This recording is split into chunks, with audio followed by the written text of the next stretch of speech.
rain came down so hard it felt like the sky was trying to drown the whole world, and Daenerys Ashrin was locked outside of it. She pressed both palms against the side door of Ashrin Hold, the wood swollen and slick under her fingers, and pushed with everything she had left. It did not move. It had been bolted from the inside 20 minutes ago, right after Lady Morvaine's voice had drifted through the crack, calm as a woman discussing the weather. "Sleep in the stable tonight, Daenerys. You tracked mud into my hall this morning. Perhaps the cold will teach you to be more careful." Before the story gets even better, press like and comment your location below. It's always incredible seeing people from all over the world watching together. Now, let's continue. That had been hours ago. The stable had seemed almost bearable then. Dry hay, a roof, the low breathing of horses for company. But the storm had shifted direction sometime after midnight, driving straight through the open stable doors that never quite latched properly, and Daenerys had made the mistake of thinking the main house might show her mercy instead. It had not. She turned from the door, wrapping her arms around herself, and started walking. She did not decide to walk toward the palace road. Her feet simply chose it for her, the way a body chooses warmth over cold, without asking permission first. Blackthorn's outer gate was 3 miles from Ashrin Hold.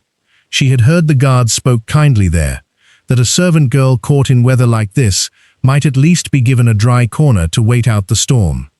She did not make it 3 miles. By the 2nd mile, her legs had gone numb below the knee. By the edge of the palace road, her vision had started to blur at the corners, the torches along the gate smearing into long gold streaks against the black.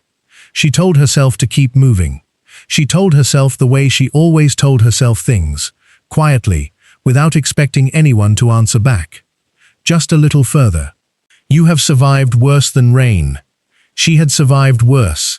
She had survived winters with half rations and a room that never held heat, summers spent scrubbing floors until her knuckles split, years of being told, in 100 small, careful ways, that she took up space that belonged to someone else. But her body, tonight, did not seem to care what she had survived before. It only knew that it was cold and hungry and had nothing left to give. Somewhere behind her, back at Ashrin Hold, Ilsa and Sable would be sleeping under thick quilts, warm and dry and untroubled, the way daughters were supposed to sleep. Daenerys had stopped resenting them for it years ago, mostly. It was harder to resent people who had simply never been taught to see her as anything worth noticing at all. It was Morvaine's silence she carried heaviest, the calm, deliberate way her aunt could lock a door and go to bed without a single flicker of guilt crossing her face. She will not even think of me again tonight, Daenerys thought, forcing one foot in front of the other. She has never once thought of me the way a person thinks of someone they love. The palace gates rose out of the storm like something from an old story, black iron and towering stone, torchlight flickering against wet metal. Daenerys reached the base of them, and her hand found the bars, closing around cold iron the way a drowning person closes around driftwood. "Please," she said, though her voice barely carried past her own lips. "Please, someone."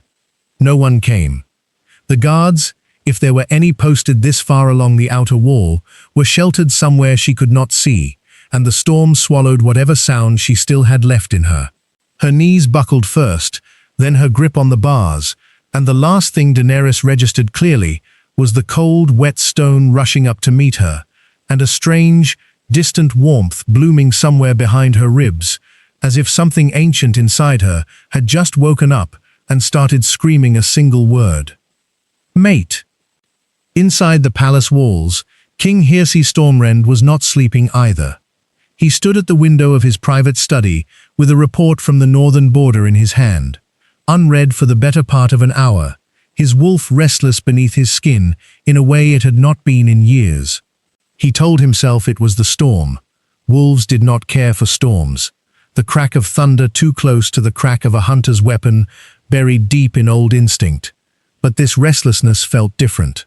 Sharper, closer. Then it hit him. It came like lightning, finding the shortest path to ground, a pull so violent it knocked the report from his hand, and sent him staggering half a step before his body understood what his instincts already knew. His wolf surged up inside him with a force he had not felt in 10 years of searching, 10 years of formal introductions and careful courtships that had left him feeling nothing at all. Mate, he was moving before the thought had fully formed, out of the study, down the stone corridor, past a startled guard who called his name and received no answer. The pull dragged him toward the outer gate, toward the storm, toward something his entire body insisted he could not survive, not reaching in time. He reached the gate himself, no guard beside him, his boots skidding slightly on wet stone as he threw the smaller door open with his bare hands. And there, collapsed against the base of the iron bars, soaked through to the bone, lay a young woman he had never seen before in his life. The moment his hand touched her skin, the bond flared through him like a second lightning strike, and every question he might have asked simply dissolved. "I have you," he said, though she could not hear him, gathering her against his chest, feeling how little she weighed, how cold her skin had gone. "I have you now." He carried her through the gate and into the palace, shouting for the healer before he had even crossed the threshold, his mind already racing past the storm and toward the far more dangerous question forming underneath it. Who did this to you? And why does some part of me feel like I already know? Warmth came first, and then confusion, and Daenerys fought her way up through both, like someone climbing out of deep water.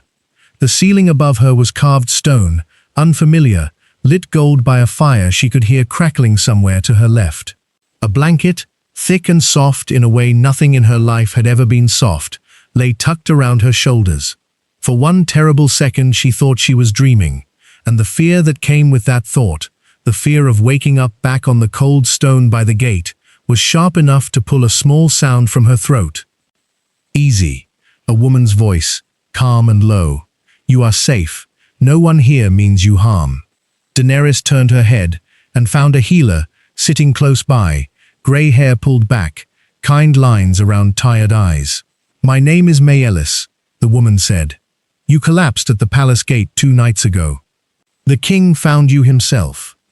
2 nights, Daenerys repeated. Her voice came out cracked, unused. "I've been asleep for 2 nights." She lifted a hand from beneath the blanket and turned it over slowly, half expecting to see the same chapped, work-worn fingers she had lived with her entire life. They looked the same, and yet everything around them felt so entirely different that for a moment she wondered if she had simply frozen to death at that gate after all, and this warm, golden room was some final mercy her mind had invented before the end. She pressed her palm flat against the mattress, feeling the give of real feathers beneath real linen, and let the solidness of it slowly convince her otherwise. On and off. Your body had nothing left in it, child. Cold, hunger, exhaustion, all 3 trying to take you at once. Maelis studied her with an expression Daenerys did not fully understand, something between sorrow and quiet anger. "You are lucky the king reached you when he did." The king. Daenerys's mind went suddenly, sharply back, to the storm, to the gate, to the strange warmth that had bloomed in her chest, right before the darkness took her.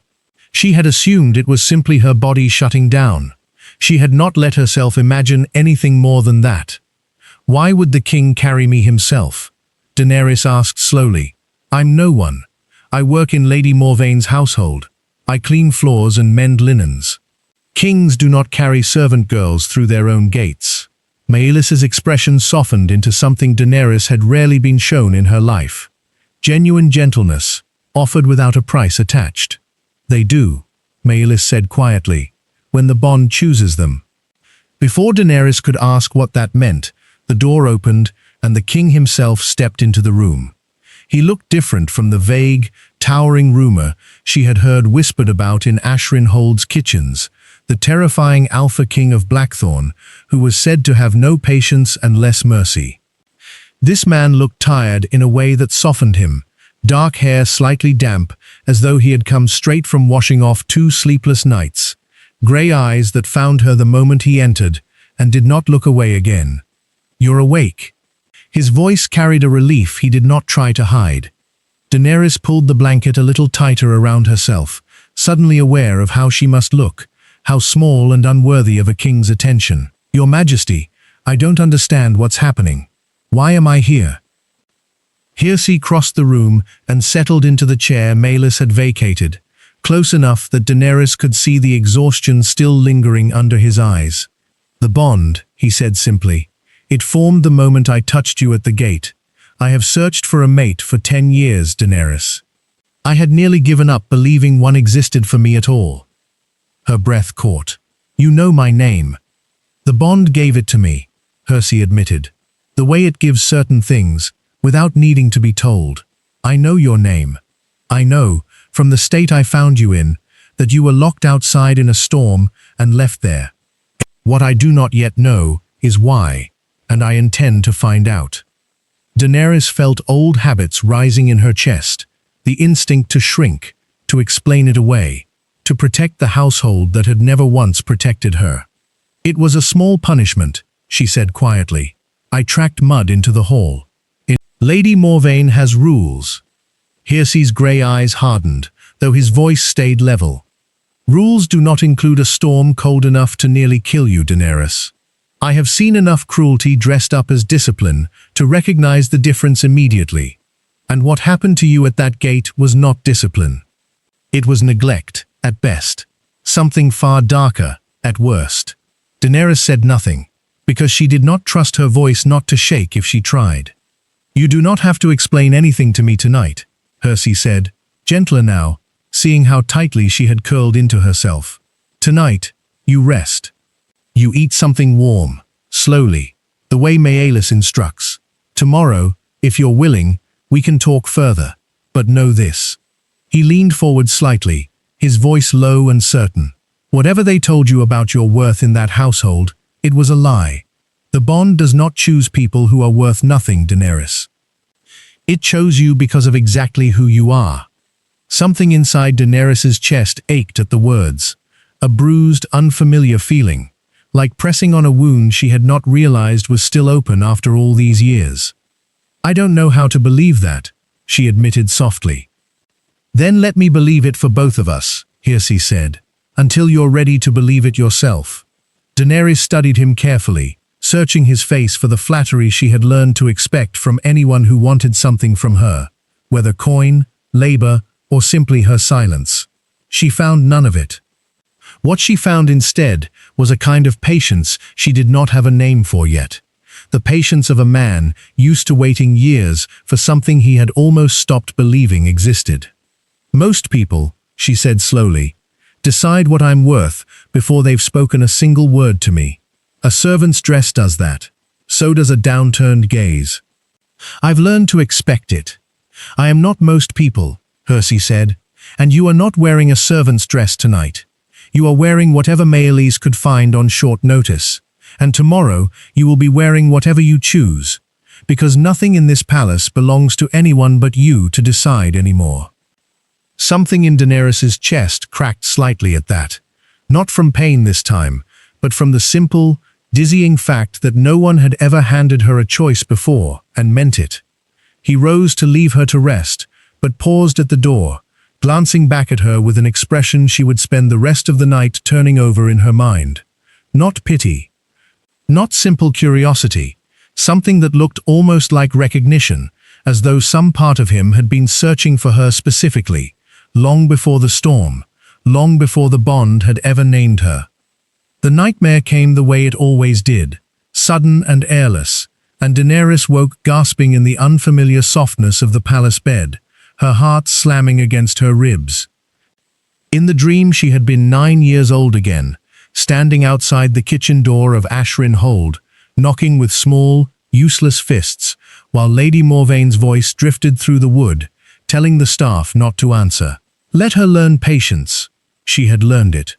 She had learned it so many times over so many years that patience had stopped feeling like a virtue and started feeling like a cage built specifically to fit her. She sat up slowly, pressing a hand to her chest until her breathing steadied, and found Meleys already awake in the chair by the fire, watching her with quiet understanding. "Bad dream," Meleys said. It was not a question. An old one, Daenerys admitted. It just wears different faces. Maelys rose and poured warm water into a cup, pressing it into Daenerys's hands before settling back down. You do not have to tell me anything you're not ready to tell me, child. But sometimes, speaking the shape of a wound out loud is the first step toward letting it close. Daenerys turned the cup slowly between her fingers, watching the firelight ripple across the surface of the water. My mother died when I was small, she said finally. I don't remember much of her. Just warmth, mostly, and a lullaby I can't fully recall the words to anymore. My father sent me to live with his sister, Lady Morvayn, when I was 6, before he passed as well. I was told I was fortunate to have family willing to take me in at all. And were you treated as family? Maelys asked gently. Daenerys's laugh came out small and humorless. I was treated as a debt someone resented paying. Morvayn has 2 daughters of her own, Ilsa and Sable. They were given tutors, dresses, feasts on their name days. I was given chores and reminders, constant reminders, that I should be grateful for whatever scraps of kindness anyone bothered to offer me. That is not family, Maelys said quietly. That is captivity wearing family's face. Daenerys looked up, startled by how precisely the words matched something she had never quite let herself say aloud. I used to think if I simply worked hard enough, was quiet enough, gave her no reason at all to be unhappy with me, eventually, she would see me the way she saw her own daughters. I spent years trying to earn something that was never going to be given, no matter what I did. Some people, Maelys said, have decided long before you ever try that you are not worth the effort of loving. No amount of good behavior changes a decision that was never about your behavior in the first place. Daenerys turned the cup again, watching steam curl and vanish above the water. There was a night, she said slowly, when I was perhaps 11. Ilse had a fever, nothing serious, but Morvayn sat beside her bed the entire night, holding a cool cloth to her forehead, singing to her until she fell asleep. I remember standing in the doorway, watching, and thinking, if I were the one with the fever, no one would sit beside my bed at all. I would simply be left to either recover or not, and either outcome would trouble no one. Did you ever tell anyone that thought? Maelys asked gently. Who would I have told? Daenerys said, and there was no bitterness in it now, only a tired kind of honesty. I learned very young that saying such things out loud only ever made things worse. Morvayn called it self-pity, the one time I tried. She said girls who complained about their circumstances rarely improved them, and girls who worked quietly and asked for nothing were the ones who eventually earned a better life. I believed her for a long time. I'm not certain I've fully stopped believing her yet. Maelys reached over and took Daenerys's hand, her grip warm and certain. You were not complaining, child. You were describing a wound. There is a difference, even if the person who raised you never once bothered to teach it to you.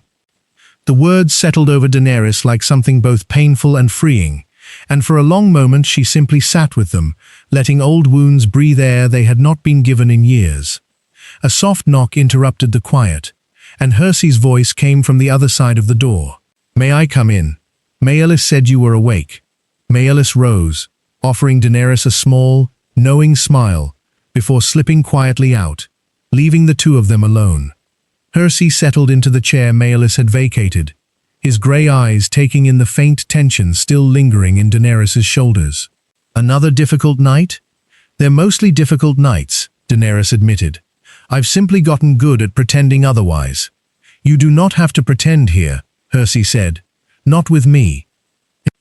A young stable hand named Wendell had left a small basket of bread and dried fruit outside her door that very morning, without knocking, without waiting to be thanked, simply because Maelys had mentioned Daenerys was finally strong enough to keep solid food down.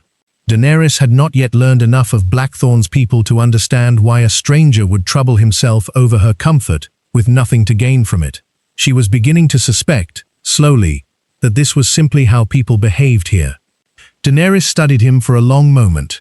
This stranger the bond had apparently decided belonged to her, and found herself asking the question that had been circling her thoughts since she'd first woken in this unfamiliar room.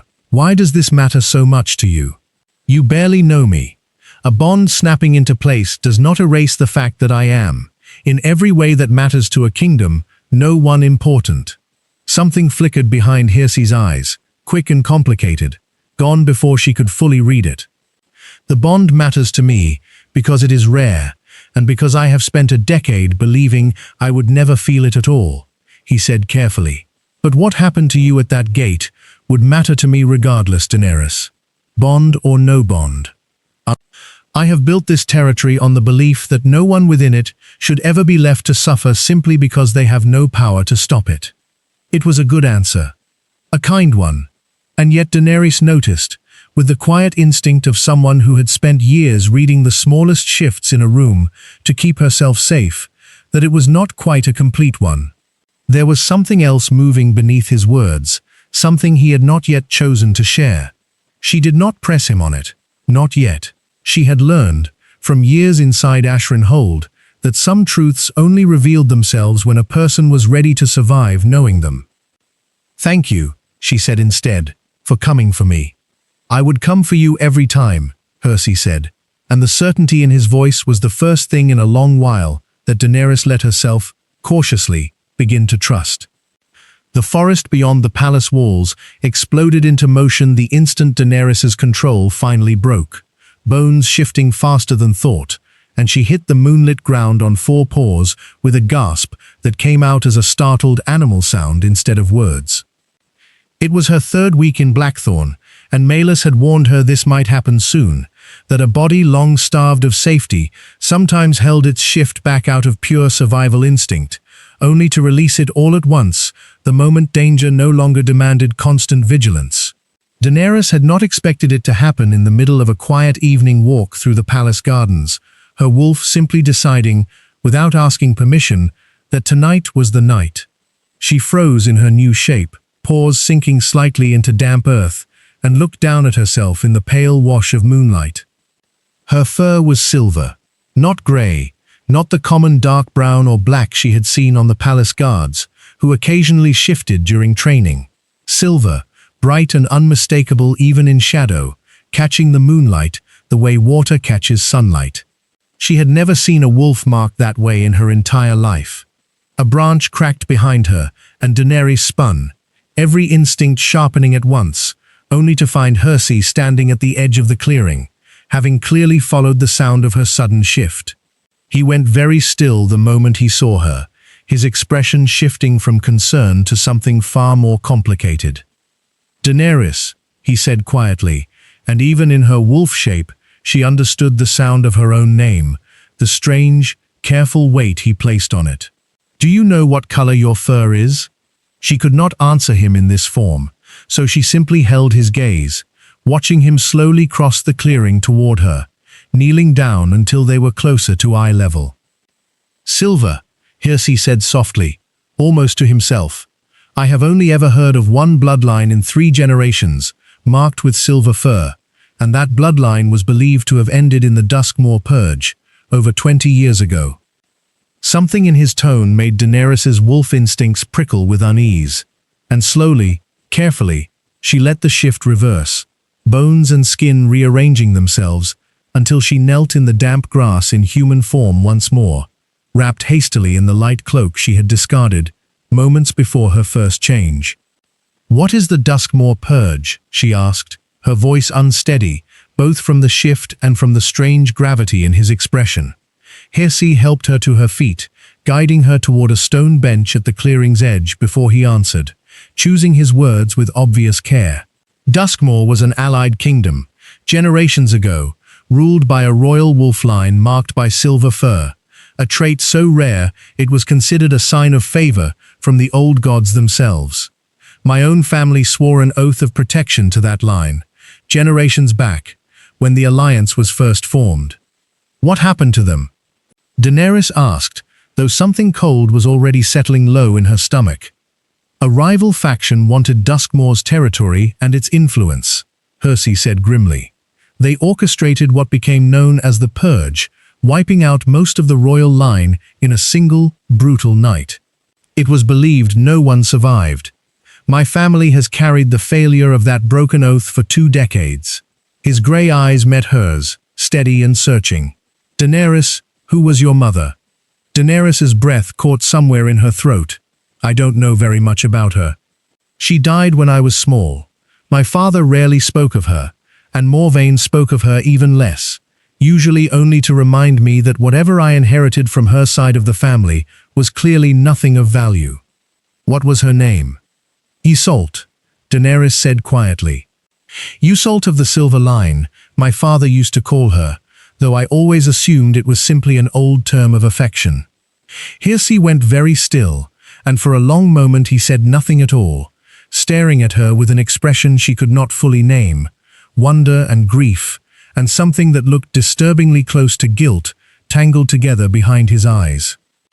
Daenerys, he said finally, his voice barely above a whisper, I do not believe that was affection. I believe your mother may have been the last surviving heir of Duskmore, and if that is true, then everything Lady Morvayn took from you was not simple family cruelty. It may have been an attempt to bury a truth she was terrified someone, somewhere, would eventually come looking for. I don't understand how any of this is possible, Daenerys said, wrapping the cloak tighter around herself, her voice unsteady. If my mother truly survived the purge, why did she never tell me? Why did my father never tell me? Why let me grow up thinking I came from nothing, if I actually came from somewhere that mattered this much? Fear, Hirsi said gently. If your mother survived a massacre meant to erase her entire bloodline, silence would have felt like the only safety available to her. Children speak carelessly, Daenerys, not from any fault of their own, simply because children have not yet learned which truths are dangerous to say out loud. Your parents may have believed that raising you in ignorance of your own history was the only way to keep you alive long enough to have a future at all. Daenerys absorbed this slowly, feeling old grief for a mother she barely remembered tangle with something new, a strange kind of pride she did not yet know what to do with. So I've spent my whole life being told I came from nothing, she said, when really, I came from a kingdom that mattered enough to be destroyed for it.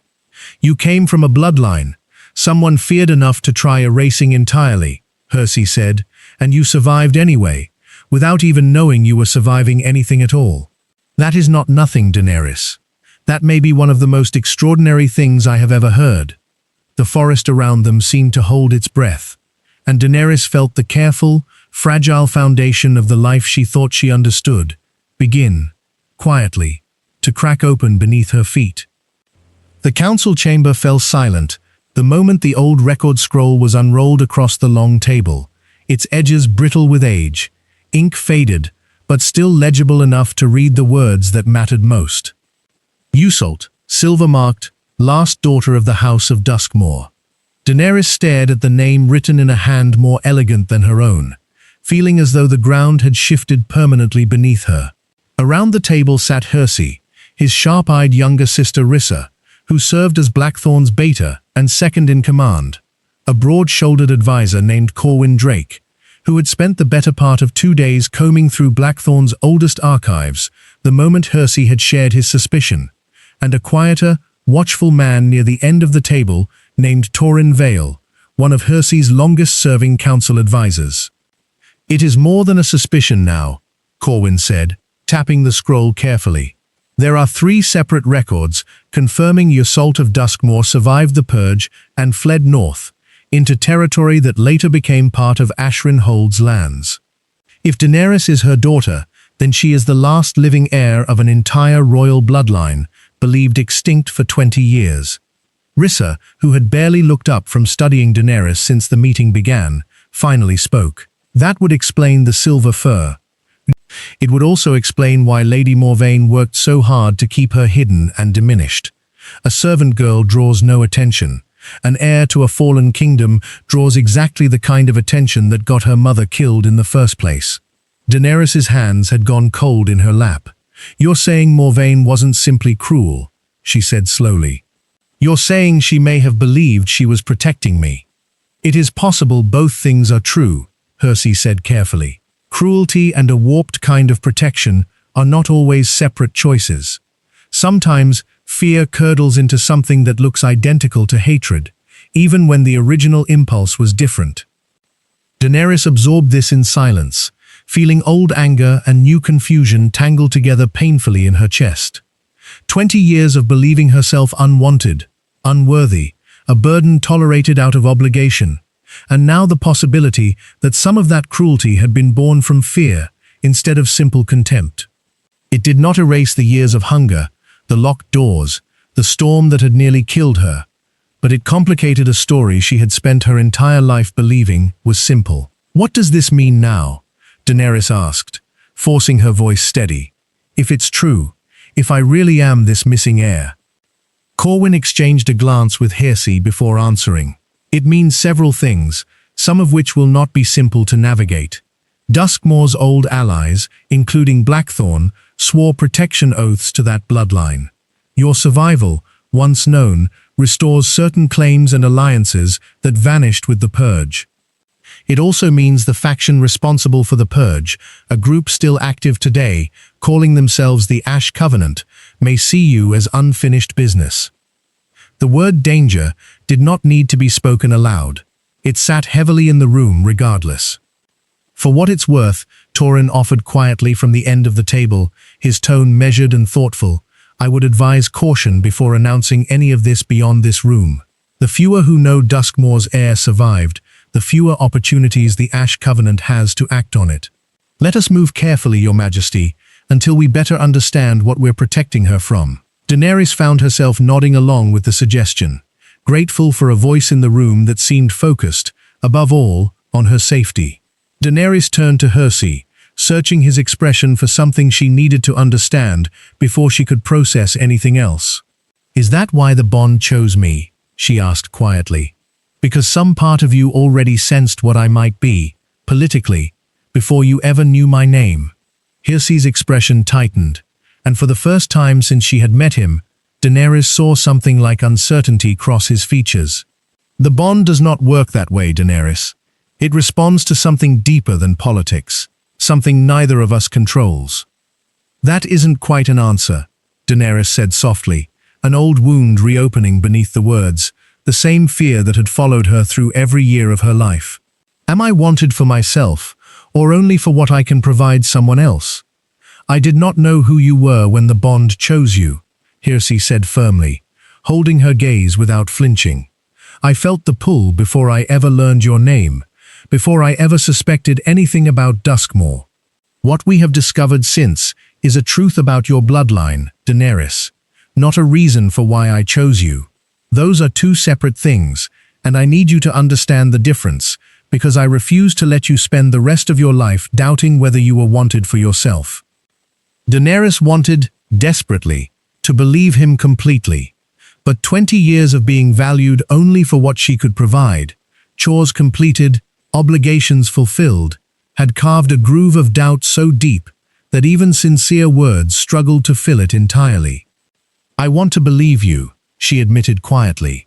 "Then let time prove it," Cersei said, "the way it has already begun to. I am not asking you to trust a feeling. I am asking you to watch what I do, and judge me by that instead." "I need you to know something else," Cersei added quietly, before the conversation could move on. "Even if I had known everything about your bloodline, the moment I found you at that gate, it would not have changed what I did next.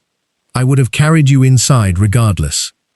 I would have called for Maelis regardless. The politics of what you are came second, Daenerys, always. The Bond came first, and after the Bond, simply you, cold and half-drowned and refusing, even in that state, to let go of the gate bars until someone came." "You remember that," Daenerys said quietly, "that I wouldn't let go." "I remember everything about that night," Cersei said. "I suspect I will remember it for the rest of my life." Rissa cleared her throat gently, breaking the charged silence between them. "Whatever the two of you decide to feel about each other, we still have a practical problem. If the Ash Covenant learns Duskmoor's heir survived, they will not simply leave her be. We need to decide how to protect Daenerys, and how much of this truth we are prepared to make public, and how quickly." Daenerys looked down at the ancient scroll bearing her mother's name, feeling the full weight of an inheritance she had never asked for, settle across her shoulders, equal parts danger and possibility. "I want the truth," she said finally, her voice steadier than she felt. "Whatever it costs. I have spent my whole life being told half-truths, shaped to keep me small and quiet.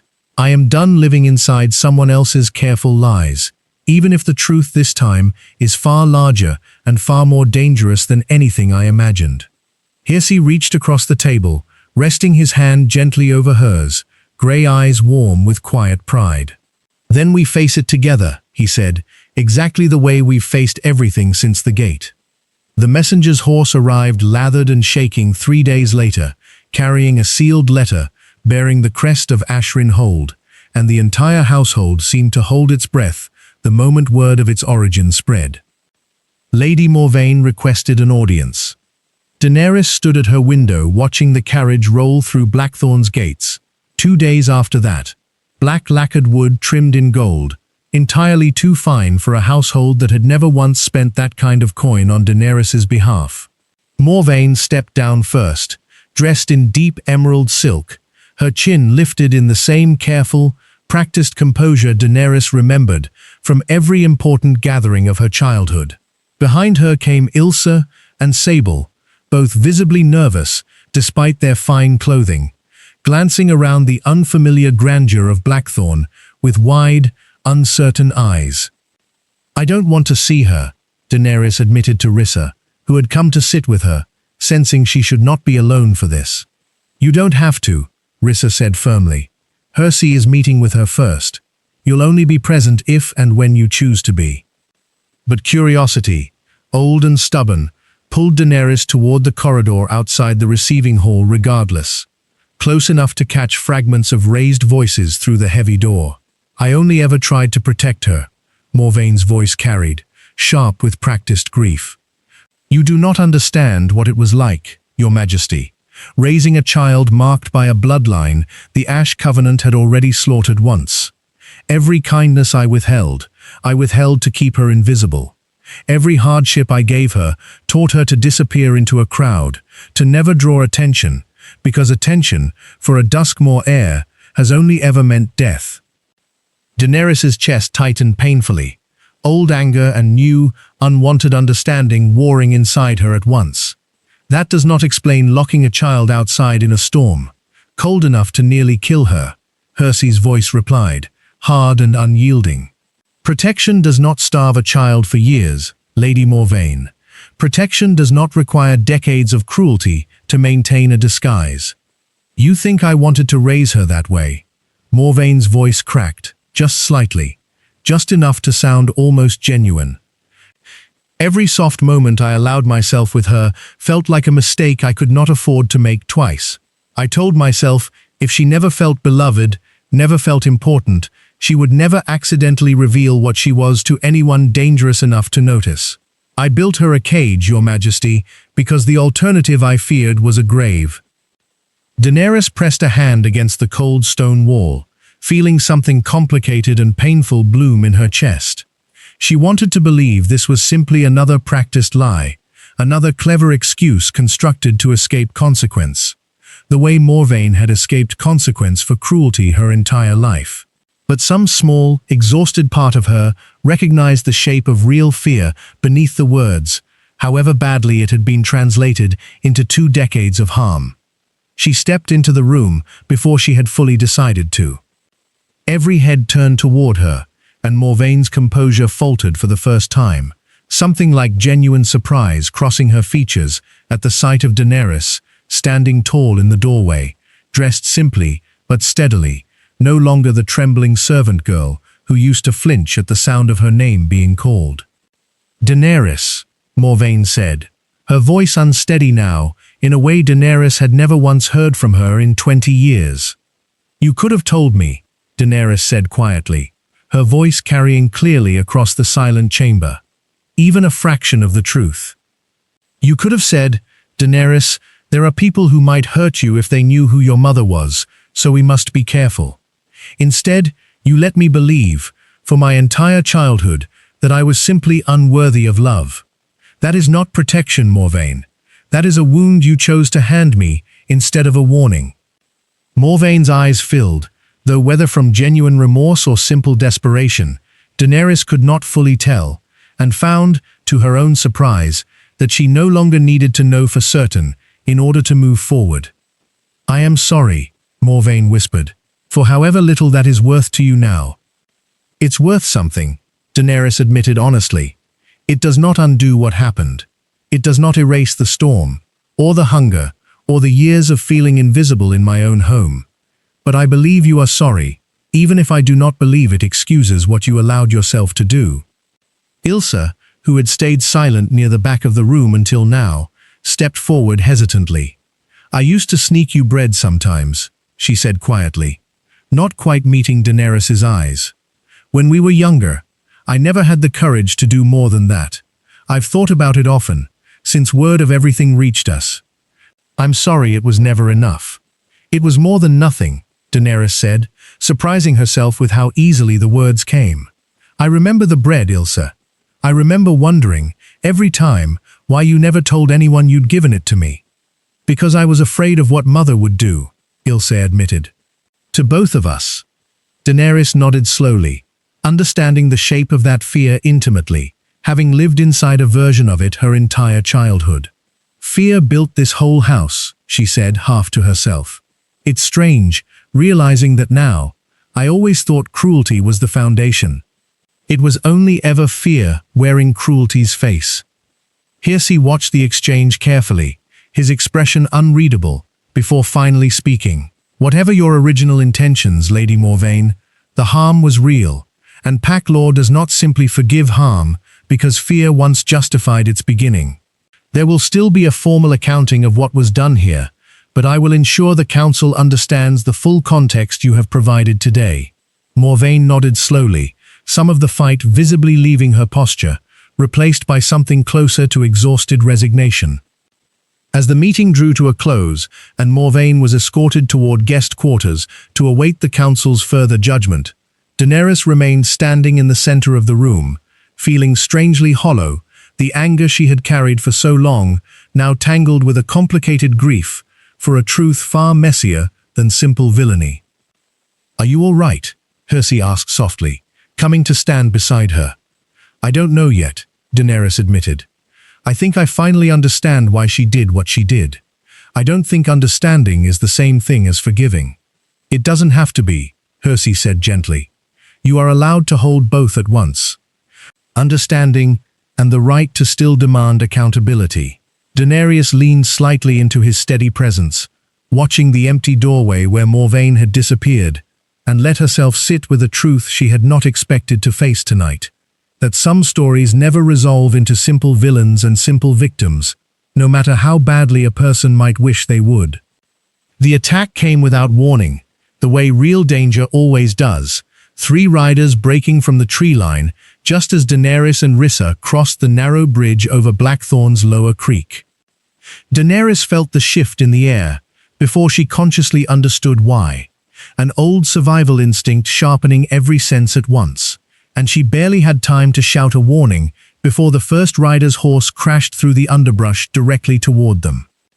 "Ash Covenant," Rissa snarled, already shifting, fur rippling across her skin faster than thought, and Daenerys felt her own wolf answer the call an instant later, silver fur bursting free as her body dropped low and fast, instinct taking over where fear might otherwise have frozen her completely. The riders were prepared for wolves, chains, and nets glinting cruelly in the afternoon light, and Daenerys understood, with a cold clarity that cut through her panic, that these people had not come to negotiate. They had come to finish what the purge had started 20 years ago. Rissa lunged at the nearest rider, knocking him from his horse with a force that sent both of them tumbling into the underbrush, and Daenerys darted sideways, dodging a thrown net by a margin so narrow she felt the rope brush her tail as it passed. Her heart hammered, every instinct screaming to run, but beneath the fear sat something new, something that had not existed in her 20 years ago, a fierce, stubborn refusal to simply disappear the way she had always been taught to. She turned instead and charged. The second rider, startled by a silver wolf running directly at him rather than away from him, hesitated for just a fraction of a second, and that hesitation was enough. Daenerys's shoulder caught his horse's flank, sending the animal rearing back in panic, and the rider hit the ground hard, the net in his hands scattering uselessly into the mud. "Daenerys, behind you." Rissa's warning came sharp and urgent, and Daenerys spun just in time to see the third rider raising a crossbow, aimed not at her, but toward Rissa, whose back was turned, still grappling with the first attacker. Daenerys did not think.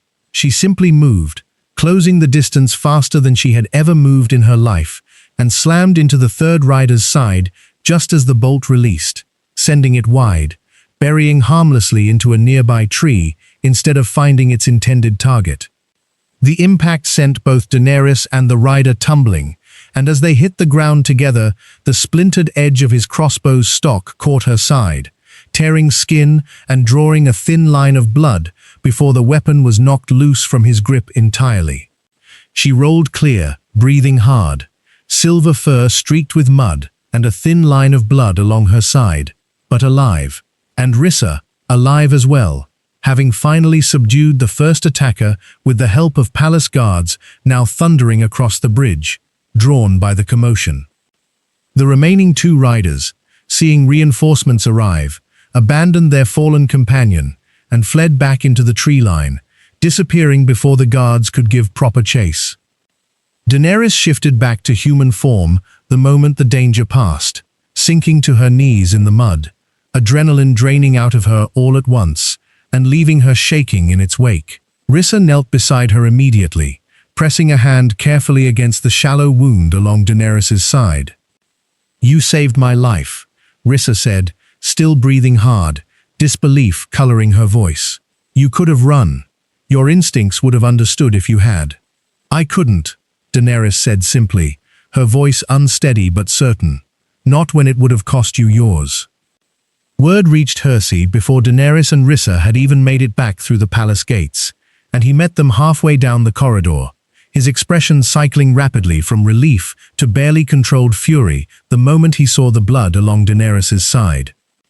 "I told Corwyn to increase patrols along the lower woods," Hersey said, his voice tight, one hand steadying her shoulder while the other waved urgently for Maelis, who arrived moments later and knelt to clean and bind the wound with brisk, practiced hands. "This should not have happened. Someone knew exactly which path you would take today." Daenerys went very still at that, a cold realization settling low in her stomach. "Someone inside the palace," she said slowly. "Someone who knew our route in advance." Daenerys barely felt the sting of the binding. Her mind was still turning over the shape of the fight, the way her body had moved without asking her permission, the way fear had transformed, somewhere in the middle of the chaos, into something closer to purpose. "You fought," Maelis said softly, glancing up at her once the wound was bound. "A year ago, child. You would have curled into yourself and waited for the pain to pass. Tonight, you ran toward danger to protect someone else." "I didn't think about it," Daenerys admitted. "I just moved." "That is exactly the point," Maelis said. "The body remembers what the mind has finally allowed it to believe. You believe you are worth protecting now. That is why you were able to protect Rissa." Hersey's jaw tightened, and Daenerys watched something dark and calculating move behind his grey eyes, the same look she imagined he wore during difficult decisions no one else was permitted to witness. "Yes," he said quietly. "Which means we have a far more dangerous problem than an ambush in the lower woods, Daenerys. We may have someone inside these walls working against us." Corwyn found the letter tucked inside a hollowed book in Torrhen's private chambers, 3 days after the ambush, and the moment he read the first line, he understood exactly why the lower woods attack had gone precisely as planned. "Torrhen has been feeding the Ash Covenant information for months," Corwyn said grimly, laying the letter across Hersey's desk. "Troop movements, patrol schedules, and most recently, Daenerys's known travel routes within the palace grounds. He has been paid handsomely for his cooperation." Hersey's expression went dangerously calm, The particular stillness Daenerys had learned to recognize as controlled fury rather than composure. "Bring him to me," he said quietly. "Now." Torrhen arrived under guard, his usual easy confidence replaced by something tight and calculating the moment he saw the letter already spread across the desk. Daenerys, standing quietly near the window, watched the advisor's face carefully, searching for the version of the man she had spoken with cordially at council meetings for weeks, and finding, instead, a stranger entirely. "I can explain," Torrhen began. "Explain quickly," Hersey said, his voice a blade wrapped in silk, "because everything I am currently imagining involves considerably less patience than what I am offering you right now." Torrhen's composure cracked slightly, old resentment bleeding through the careful mask he had worn for months. "You have no idea what it is like," he said, bitterness sharpening every word. "Watching kingdoms like Blackthorn grow fat on old alliances, while smaller territories starve for resources no one bothers to share. The Ash Covenant offered coin and protection for my own family's lands in exchange for information. Information about troop movements mostly. Nothing that seemed truly dangerous, not until Daenerys arrived and everything changed." "You knew what they wanted her for," Daenerys said quietly, stepping forward despite the tight, cold feeling building in her chest. "You knew, and you gave them the exact route that would let them finish what they started 20 years ago." "I did not know they intended violence against you specifically," Torrhen said, though the words rang hollow even to Daenerys' ears. "I simply reported what I observed. What they chose to do with that information was never fully within my control." "That is not an excuse," Hersey said, rising from his desk, his voice carrying the full weight of authority Daenerys had rarely heard him use so completely. "Ignorance offered in exchange for coin is not innocence, Torrhen. You sold information you knew was dangerous, to people you knew intended harm, and you did so while sitting at my council table, advising me on the very security you were actively undermining." Torrhen had no response to that, his earlier bitterness collapsing into something closer to fear, as two guards moved to escort him toward the palace's secured chambers, awaiting formal judgment before the full council. Once the room had emptied, Daenerys sank slowly into the chair across from Hersey's desk, exhaustion settling heavily over her. "I trusted him," she admitted quietly. "Not deeply, not the way I trust you or Rissa, but I trusted him enough to speak freely in council meetings. It's strange, realizing someone can sit across from you for weeks, offering thoughtful advice, while quietly working to have you killed." "Betrayal rarely announces itself clearly," Hersey said, coming to sit beside her instead of behind his desk, closing some of the distance between them. "That is precisely what makes it so dangerous. It wears the same face as loyalty until the moment it doesn't." Daenerys studied him carefully, an old fear resurfacing despite everything they had already built together. "How do I know the difference?" she asked softly, "between loyalty and simple convenience?" Torrhen seemed loyal too, right up until loyalty stopped benefiting him. Hersey reached over, taking her hand gently in both of his. "You judge loyalty by what someone chooses when there is nothing convenient about the choice," he said. "I could have simply used the truth about your bloodline for Blackthorn's political advantage, the moment we discovered it. I have not. I could have kept your mother's history quiet, married you regardless, and let the alliance benefits simply happen without ever telling you the political weight involved. I chose instead to tell you everything, even knowing it might make you doubt my intentions." Daenerys felt something in her chest loosen slightly at the words, old suspicion softening, though not disappearing entirely. Trust, she was learning, did not arrive all at once. It arrived slowly, built from small, consistent choices, the same way Hersey had just described. "Thank you," she said quietly, "for choosing honesty even when it would have been easier not to." "Always," Hersey said simply, "especially when it's difficult, particularly with you." "Can I ask you something difficult?" Daenerys said after a moment, her voice quieter now. "Always. When this is finished, when the Ash Covenant is no longer a threat, and the council has stopped needing my bloodline for anything. Will you still choose me the same way? Or will some part of this always be tangled up with what Duskmoor means for Blackthorn? Hirsi was quiet for a long moment, considering the question with the seriousness it deserved, rather than rushing to reassure her. I cannot promise you the world will ever stop seeing you as a symbol, Daenerys, he said finally. Crowns rarely let people be simply people. But I can promise you this. The nights I sit beside your bed when you cannot sleep, the mornings I bring you tea before either of us has spoken a word, the quiet moments no council or kingdom will ever witness, those will never have anything to do with Duskmoor. Those will only ever be about you. Daenerys felt tears gather, unexpected and warm, and did not try to stop them this time. That's the answer I needed, she whispered. Outside the window, evening settled gently over Blackthorn's grounds, and Daenerys allowed herself, cautiously, to lean into the steady warmth beside her, feeling the fragile, hard-won shape of real trust beginning to take root where suspicion had lived for so long. The council chamber filled to capacity, the morning judgment was finally set to be delivered. Word having spread through Blackthorn and beyond that both Lady Morvaine's fate and Torrhen's would be decided under the same roof, on the same day, closing two very different chapters of the same unraveling story. Daenerys sat beside Hirsi at the head of the chamber, her chin lifted, her spine straight, feeling none of the instinct to shrink that had once ruled every part of her. Across the room, Morvaine sat with Ilse and Sable, all three visibly tense, while Torrhen stood under guard, near the far wall, stripped of the confident bearing he had once carried so easily through these same halls.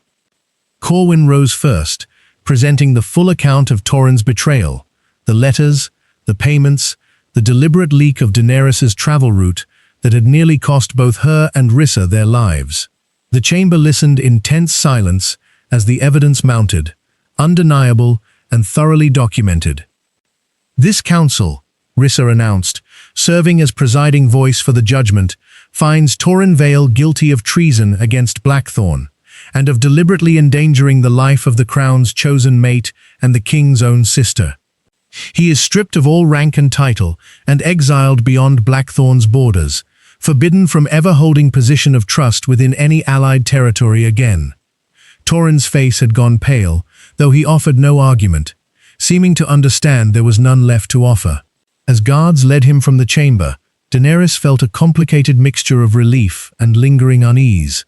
The knowledge that somewhere beyond Blackthorn's walls, the Ash Covenant remained active, patient and still, quite possibly, watching for another opportunity. Then the chamber turned its attention to Morvaine. The evidence before this council paints a complicated picture, Rissa continued, her voice careful now, weighing nuance the earlier judgment had not required. Years of documented neglect and cruelty toward Daenerys Ashrin, spanning nearly the whole of her time in that household, alongside credible evidence that this treatment was born, at least in part, from genuine fear for her safety, given her bloodline. This council does not excuse harm simply because fear preceded it.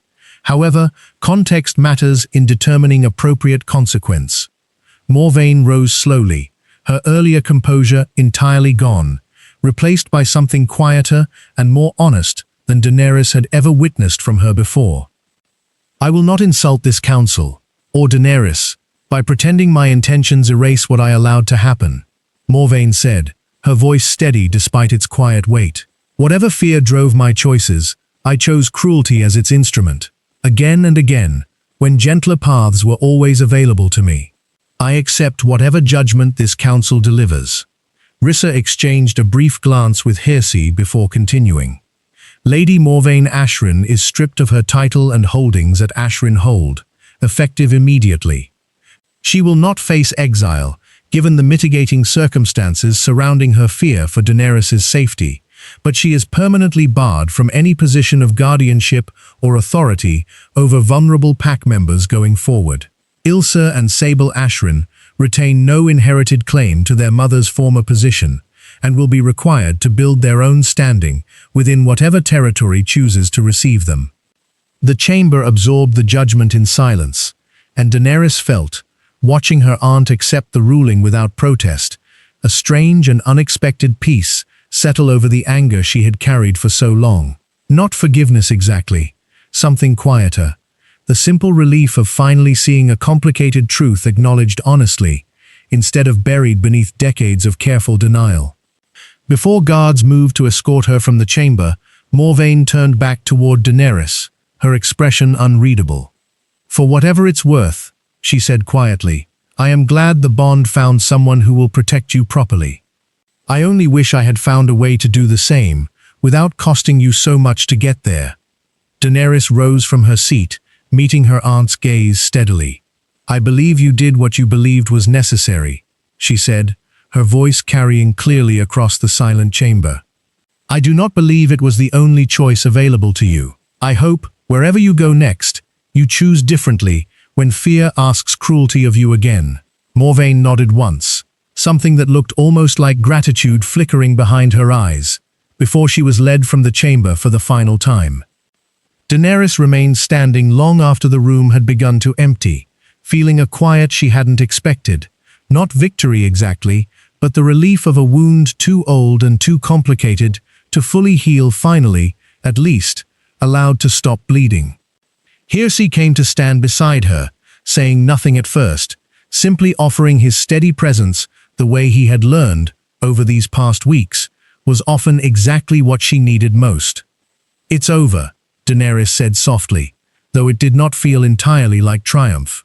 It felt, mostly, like exhaustion finally allowed to rest. "This chapter is," Hersey agreed gently. "But Daenerys, I need you to understand something before we move forward from here. The Ash Covenant is still out there. Your bloodline is still a truth the wider world does not yet fully know.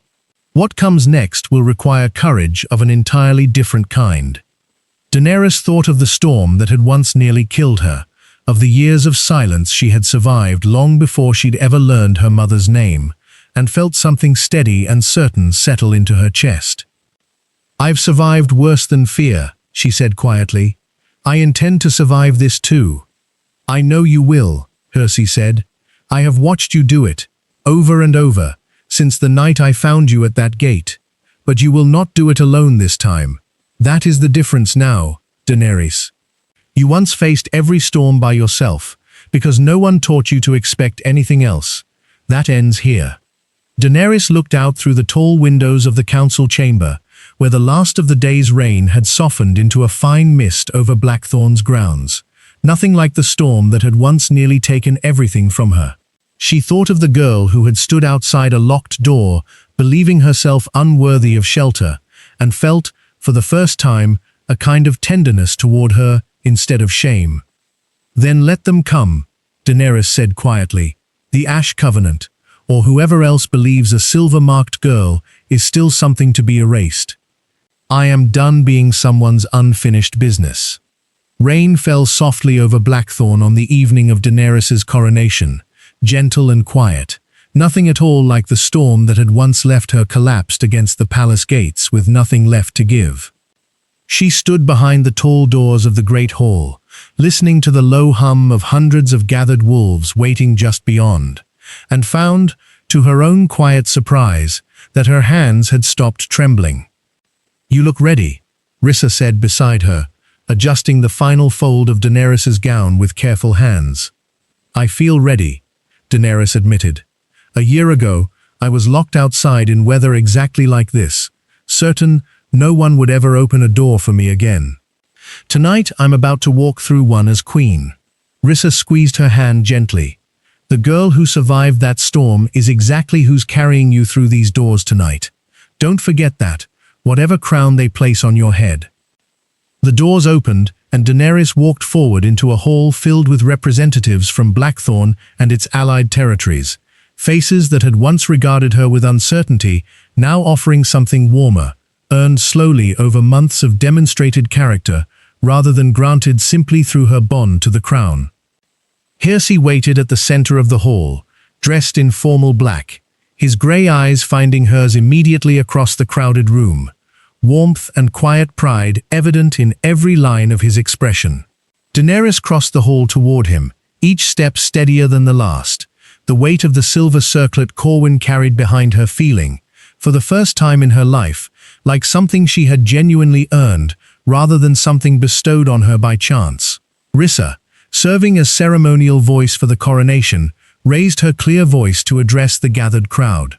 Tonight, we formally recognize Daenerys, last daughter of the House of Duskmore, fated mate to Alpha King Cersei Stormrend, as Queen of Blackthorn.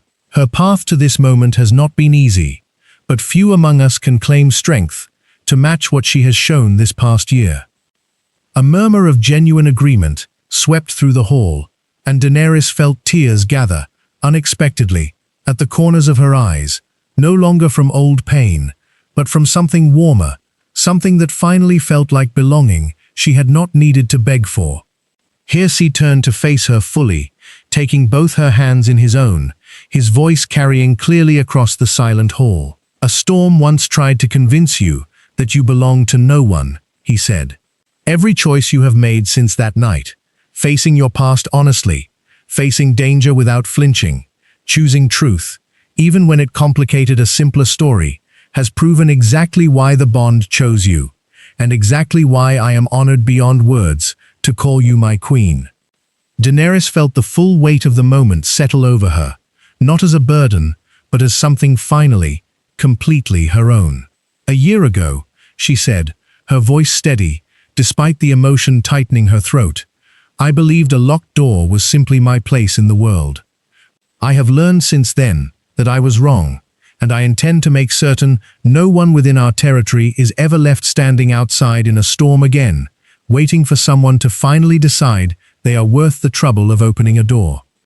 The hall erupted into warm, genuine applause, and Daenerys felt, watching the faces around her, none of the careful distance she had grown used to during her earliest days in Blackthorn. This was real, earned, slowly, the way anything worth having usually is. Near the back of the hall, she caught sight of Wendell, the same stable hand who had once left bread outside her door during her first cold week at Blackthorn, long before anyone knew who she would become. He caught her eye and offered a small, proud nod, and Daenerys felt something warm settle behind her ribs at the sight of him, a reminder that kindness, even small and quiet, had found her long before any crown had. She thought, too, of Morvain, somewhere beyond Blackthorn's borders now, beginning whatever life remained for a woman stripped of the only power she had ever known. Daenerys did not know if she would ever fully make peace with everything her aunt had allowed to happen. But she found, standing here tonight, that she no longer needed to carry the weight of that unfinished feeling like a wound. It could simply exist, complicated and unresolved, while she moved forward regardless. Later that evening, once the formal ceremony had softened into quiet celebration, Daenerys stood on the palace balcony, overlooking Blackthorn's rain-softened grounds, watching moonlight break gently through the clearing clouds. Cersei joined her quietly, wrapping his arms around her from behind, resting his chin lightly against the top of her head. "Regrets?" he asked softly. "None," Daenerys said immediately, leaning back into his warmth. "Somewhere out there, the Ash Covenant is still a danger we'll have to face. Somewhere behind me is a childhood I wouldn't wish on anyone. But standing here, tonight, I don't regret a single step that led me to this door." "Good," Cersei murmured, "because I intend to spend the rest of our lives making certain that door never closes on you again." Daenerys turned within his arms to face him fully, looking up into the grey eyes that had found her collapsed and forgotten at a gate she'd never expected to survive reaching, and had chosen, from that very first moment, to build her back into someone who finally understood her own worth. "They locked me outside in the rain," she said quietly, "and told me, in every way that mattered, that I would never truly belong anywhere. Instead, fate carried me to a king who opened that door himself, and never once let me doubt I was worth choosing." "Not just a king," Cersei said gently, pulling her closer as the last of the storm clouds finally broke apart above Blackthorn, revealing a wide, clear sky scattered with stars. "Your mate, your equal, and for as long as we both live, the one who will never again let a closed door decide what you deserve." Somewhere beyond the mountains, The Ash Covenant remained a shadow, still waiting to be dealt with, and somewhere in a distant territory, Morvayn was beginning a smaller, quieter life, stripped of every title she had once hidden behind. Neither fact frightened Daenerys the way it might have a year ago. She had learned, through storm and gate and council chamber alike, that fear no longer got to decide what she believed about herself. That decision belonged to her now, fully and finally, the way it always should have. Below them, Blackthorn settled into the peaceful hush of a night finally free of old storms, and Daenerys Ashrin, once locked outside and left for the rain to decide her fate, stood instead as queen beside the one soul who had opened every door, standing between her and the life she had always deserved. If this story made you think, smile, or even gave you chills, show it some love with a fey hand. Like and subscribe for more powerful stories. And before you go, tell me in the comments what you think happened next. Thanks for watching, and I'll see you soon.